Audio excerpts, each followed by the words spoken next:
Asab kasalliklari. Kasallikning kelib chiqish sabablari. Inson organizmida ko'plab uchraydigan kasalliklarning bir qator turlari asab sistemasining ish faoliyatiga bog'liq. Inson tanasi charchaganda, uyqusizlik holati ro'y berganda hamda asab sistemasiga salbiy ta'sirlar o'tkazilganda bir qator kasalliklar arterioskleroz, aql faoliyatining yomonlashishi, ishtaha buzilishi, tez toliqish, shamollash va boshqalar kelib chiqadi. Asabi yaxshi odamning salomatligi yaxshi, irodasi kuchli kishi deb aytishadi. Zero asab ichki organlar faoliyatiga katta ta'sir ko'rsatadi. Ma'lumki, bosh miya faoliyati ichki organlarga ta'sir etib turadi. Ayniqsa, iztirob chekkan, g'amgin kishilar doimo yurak bezovtalanishidan, yurak atrofidagi og'riqdan shikoyat qilishadi. Bir og'iz noo'rin so'z asabi sezgir kishilarga tez ta'sir etib, odam o'zini darhol yomon seza boshlaydi. Yuragi bezovta bo'libgina qolmay, oyoq qo'llari bo'shashadi, ichi titrab ketadi. Shu bilan birga ichki organlar faoliyati buziladi. Qonda qand miqdori oshib ketadi. Og'iz quriydi. Darmonsizlik va shunga o'xshash bir qancha o'zgarishlar ro'y beradi. Asabni saqlash borasida Jaloliddin Rumiy shunday deganlar: bir og'iz so'z bilan ham bo'g'ish, ham tuzish mumkin. Qudratingdan aylanay so'z. Yana aytganki, tabassum chehraga ulug'vorlik beradi, dilni ravshan qiladi, qalbga orom bag'ishlaydi. Tabassum ko'ngillarni yashnatuvchi kuchdir. Shuni unutmaslik kerakki, kishi tashqi muhitdagi yomon ta'sirga qanchalik sezgir bo'lsa, organizmning yuqumli kasalliklarga nisbatan chidami shunchalik pasayib ketadi. Natijada kishi har xil kasalliklarga tez chalinadigan bo'lib qoladi. Ba'zan og'ir stress, ob-havo, quyosh nuri, issiqlik, sovuqlik, har xil ranglar, shovqin-suron, musiqa va hokazo. Ular inson asabiga salbiy ta'sir etadi. Bu holat 2 hafta, ayrim kishilarda esa 1 oydan keyingina tiklanadi. Bahorgi toliqish yoki madorsizlik organizmda organik moddalar yetishmasligi oqibati bo'lishi mumkin. Kasallikni davolash uslublari. Ruhiy sog'lomlashtirishga Jaloliddin Rumiy, Farobiy, Ibn Sino kabi buyuk allomalar alohida e'tibor berishgan. Jaloliddin Rumiy har g'amning oxirida bir shodlik, har yig'ining oxirida bir xanda bor degan. Ibn Sino musiqaning davolash xususiyatlarini o'zining ko'p asarlarida yoritib o'tgan. Masalan, yaxshi mashqdan tashqari qo'shiq aytish sog'liqni yuqori darajada ushlashlikdir degan. Qadim zamonlarda Xorazm tabiblari o'lim to'shagida yotgan bemorlarni surnay, nog'ora, doira ovozlari yordamida tetiklashtirishga harakat qilganlari yozib qoldirilgan. Faqat unda qanday musiqa chalganligi yozilmagan. Hozirgi vaqtda psixiatrlar, psixoterapevtlarning ko'pchiligi turli ta'sirchan musiqa ohanglaridan foydalanayotirlar. Og'ir ruhiy siqilishdan davolanayotgan kishilarga ijobiy va salbiy ta'sir ko'rsatadigan ranglar mavjud. Jumladan, yurak faoliyati buzilgan bemorlar ko'k rangli xapdorilarni yaxshi qabul qiladilar. Chunki bu rang ularning xotirjamligini ta'minlaydi. Aksincha, to'q sariq yoki qizil rangli dori-darmonlar ularni toliqtirishi va asablarini qo'zg'atishi mumkin va hokazo. Ma'lumotlarga qaraganda uyqusizlik, ish qobiliyatining pasayishi, tinka qurishi va toliqish kabi noxush vaziyatlarda hammomdan foydalanish ijobiy samara beradi. Hammom qabul qilgan kishining markaziy asab a'zolari faoliyati yaxshilanadi. Har taraflama organizmning chiniqtiradi, asabni mustahkamlaydi.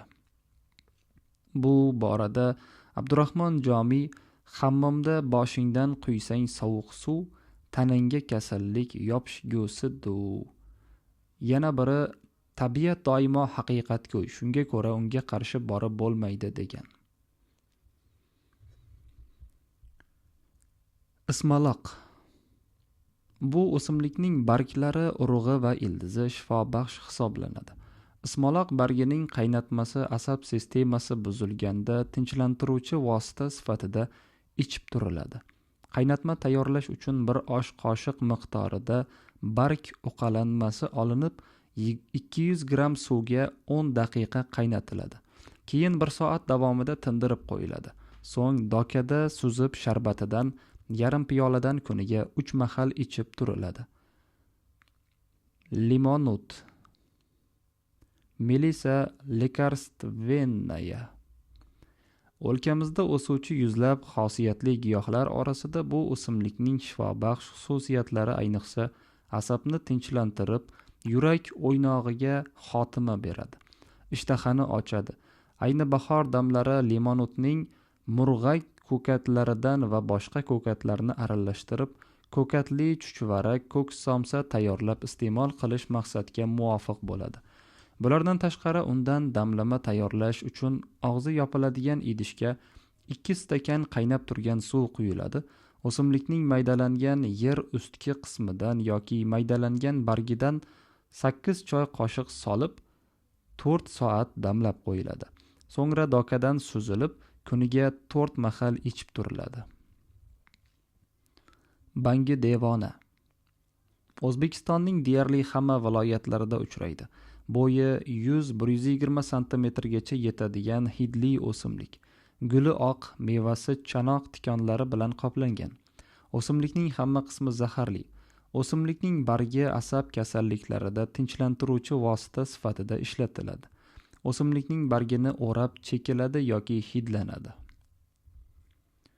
Botako'z. Bu o'simlik hamma yerlarda, gulzorlarda o'sadi. Bo'yi 40-80 cm gacha yetadi. Gullari tilsimon ko'k rangda. Asab kasalliklarida botako'z o'simligining gulidan damlama qilib ichish tavsiya etiladi. Gulidan damlama tayyorlash uchun og'zi yopiladigan idishga 1 stakan qaynab turgan suv quyib, maydalangan tilsimon gulidan 1 choy qoshiq solinadi va 1 soat damlab qo'yiladi. So'ngra dokadan suzib kuniga 3 mahal ovqatdan oldin chorak stakandan ichib turiladi.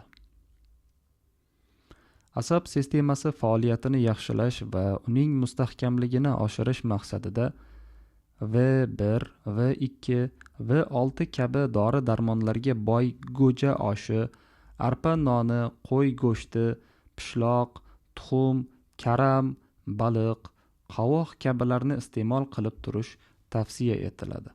Asabiylashish oqibatida yuragi o'ynay boshlagan xotin kishi yarim kilogramm limonni qirg'ichda qirib, asal bilan aralashtirib ertalab va kechqurun ovqatdan oldin 1 qoshiqdan iste'mol qilib tursa shifo topadi.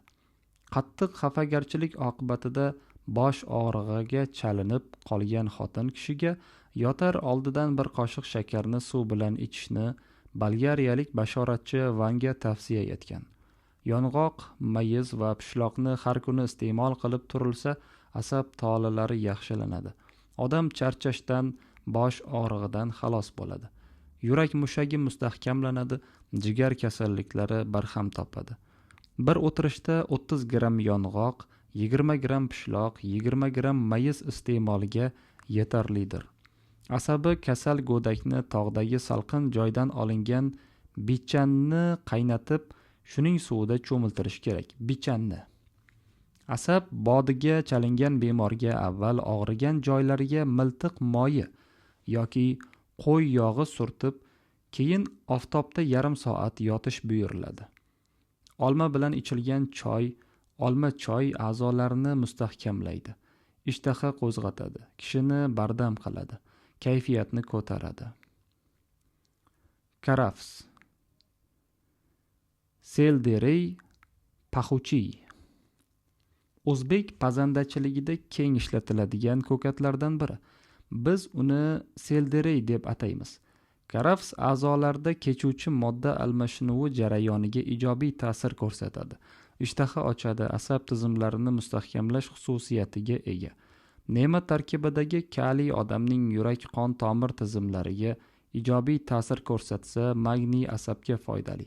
Temir esa qon tug'diruvchi omil hisoblanadi. Karafs yoshi ulug' kishilar a'zolarida tuz, suv mutanosibligini yaxshilaydi. Semirishdan ham asraydi. Asab kasalligini davolashning turli yo'llari topilgan bo'lib, shulardan biri rus musavviri Palinov 1895-yilda o'z do'sti Levitanga asabiylashishning davosi sifatida ayni eriyotgan qordan hosil bo'lgan azondan to'yib nafas olishni buyurgan. Asosiy dori-darmon bu toza havo, muzdekkina suv, belkurak, arra va boltaligini ta'kidlagan. Jaloliddin Rumiy aytganki, har narsani aralashtirib yeyaverish ham kasallikka olib keladi. Qovun bilan birga yemagil asal, gar yesang albatta bo'lursan kasal. Yana aytganki, insonning mohiyati tilning aylanmasida yashiringandir. Insonning mohiyati tilning aylanmasida yashiringandir.